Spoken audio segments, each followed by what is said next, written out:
사랑하는 성도 여러분, 안녕하세요. 오늘도 말씀 안에서 여러분과 만나게 돼서 너무나 반갑고 감사합니다. 자, 오늘도 복음의 말씀, 오늘은 기독교의 구원은 과연 값싼 싸구려 구원인가 하는 제목으로 말씀을 나누겠습니다. 자, 어제 구원의 길은 이신칭의의 길이라고 했지요.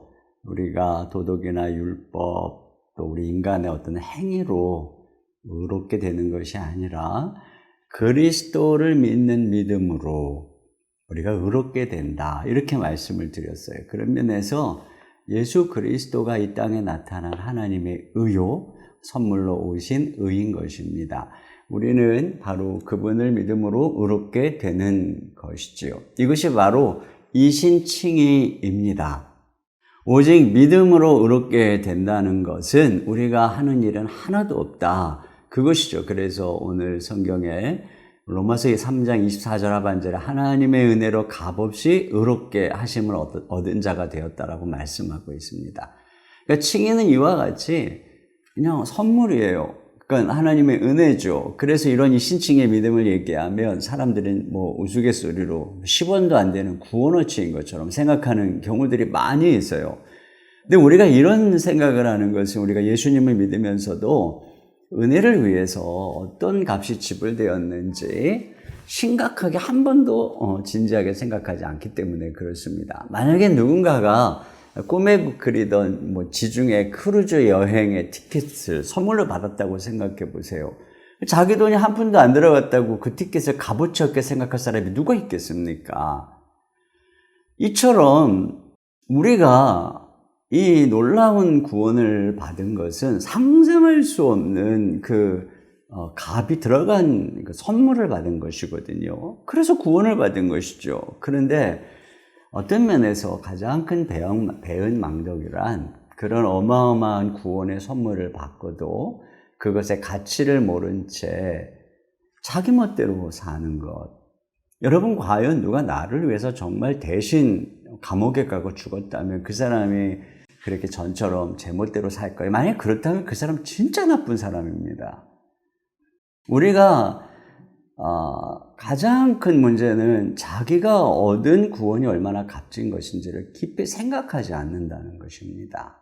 그냥 이신칭, 나는 믿음으로 의롭다함을 받았어, 이러면서 그냥 진지하지 않게 난 믿었으니까 이제 천국은 따놨어, 이렇게 생각하는 사람들은 사실 여러분이 성경을 깊이 보면 그런 사람들은 올바른 믿음을 가진 사람이 아니에요.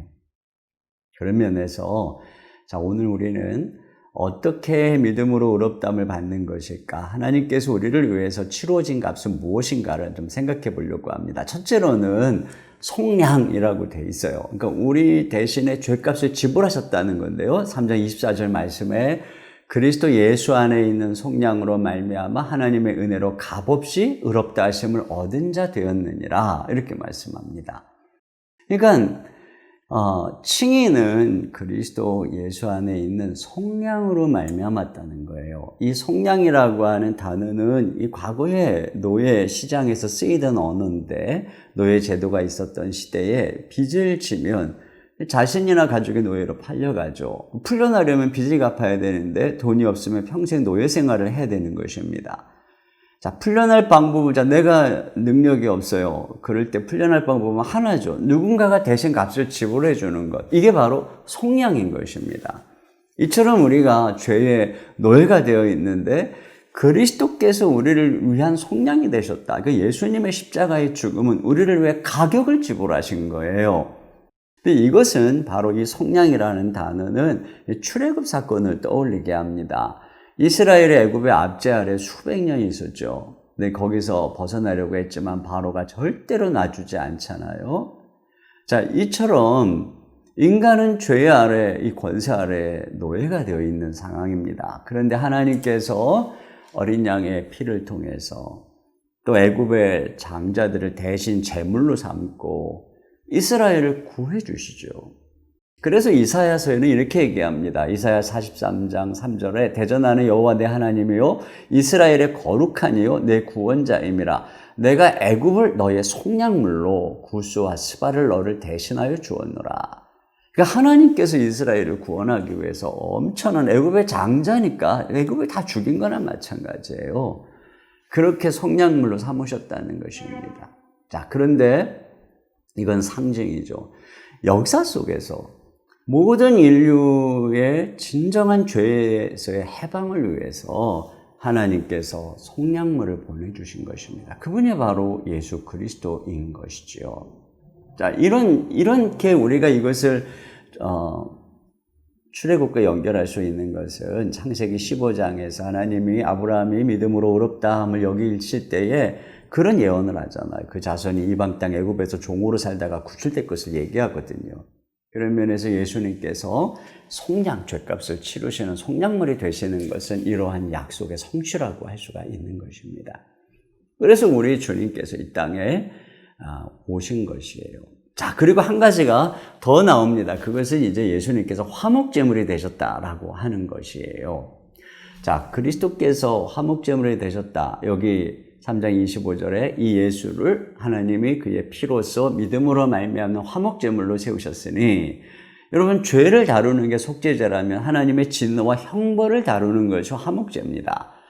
내가 피해를 입힌 누군가와 올바른 관계가 되려면, 자, 단지 그에게 진 빚을 갚음으로 법적인 채무의 관계만 사라진다고 되는 게 아니라 내가 그에게 입힌 상처, 배신감, 분노를 해결하기 위해서 많은 화해의 노력과 대가를 치러야 되는 거예요. 이처럼 화목제물이 되셨다는 것은 그리스도께서 우리가 하나님께 등을 돌린 반역, 배은망덕, 또 하나님께 품었던 불만과 적개심, 또 불경건과 불의로 말미암아 유발한 하나님의 진노를 담당하는 제물이 되셨다라고 하는 것입니다. 하나님께서는 바로 그런 화목제물인 예수님, 십자가 달리신 예수님에게 그 모든 진노를 퍼부은 것이죠. 그 진노의 그 저주가 퍼부어지는 사건이 바로 십자가인 것입니다. 전쟁터에서 포로로 잡혀온 적장에게 베푸는 최대의 호의는 단칼에 죽이는 것이죠. 그러나 너무 흉악해서 원한의 삶을 치면 절대 단칼에 죽이지 않아요. 그 분노로 인해서 역사상 아주 끔찍한 사형법들이 고안된 것이죠. 그러나 인류 역사상 가장 참혹한 사형법이 바로 십자가입니다. 예수님께서는 바로 그 십자가에 달리셔서 우리를 하나님 앞에서 화목하게 하기 위한 화목제물이 되신 것입니다. 그래서 여기 보니까 그의 피로써 화목제물이 되셨다라고 말씀하는 것, 그것은 바로 예수님께서 십자가에서 고난당하신 것을 의미하는 것입니다. 거기서 죽으신 것을 의미하는 것입니다. 이와 같이 주님께서는 친히 우리를 위해서 고난당하심으로 메시아가 되신 것이죠. 근데 여기에 이 화목제물이라고 하는 이 단어는 힐라스테리온이라고 하는 단어인데, 이것이 구약의 성전의 속죄소를 의미하는 단어로 쓰이기도 합니다. 속죄소는 그 지성소 안에 언약궤 위를 덮은 뚜껑입니다. 거기에 이제 그룹이 있죠. 근데 하나님께서 이스라엘과 만나기 위해서 바로 그 속죄소 가운데 거기에 구름 가운데서 나타나십니다. 그렇기 때문에 대제사장이 지성소에 나갈 때는 먼저 향을 피워서 그 속죄소를 에워싸게 하고, 또 자신과 백성을 위한 수송아지와 염소의 피를 속죄소 위와 사방에 뿌려야만 했습니다. 그런데 바로 거기서 하나님께서 이스라엘과 만나주셨던 것이죠. 근데 그것도 동물의 피로 잠깐이요. 그런데 우리 주 예수님께서 화목제물이 되셨다는 것은 이제 예수님이 속죄소가 되셨다는 거예요. 그래서 예수님이 바로 예수님 안에서 하나님과 이 그를 믿는 백성들이 만나는 그 화목의 장소가 되셨다라고 하는 것입니다. 그래서 이제 우리가 5장에 가보면 예수님을 믿음으로 우리가 하나님과 화평을 누리게 된 것이죠. 근데 여기 믿음으로 말미암은 화목제물이라고 기록하고 있는데, 여기에 이 믿음은 그리스도의 신실하심을 의미하는 것입니다. 예수님께서는 십자가에서 죽으시기까지 신실하게 자기를 들이셨어요. 그렇게 함으로써 그 주님의 철저한 자기의 목숨을 내어놓는 그 신실한 순종을 통해서 화목제물이 되셨다. 이렇게 말씀하고 있는 것입니다. 그렇게 해서 죄로 말미암아 세상에 드리워진 하나님의 진노를 제거하는 효과를 가져온 것입니다. 자, 그런 면에서 칭의는 어떤 것이냐? 하나님도 의로우시고 우리도 의롭게 하는 교리라고 하는 것을 알아야 합니다. 25절에 이는 하나님께서 길이 참으시는 중에 전에 지은 죄를 간구하심으로 자기의 의로우심을 나타내려 하심이니, 그러니까 하나님께서 역사 속에서 이스라엘 백성들의 죄를 길이 참으셨어요. 물론 인류의 죄도 길이 참으셨어요.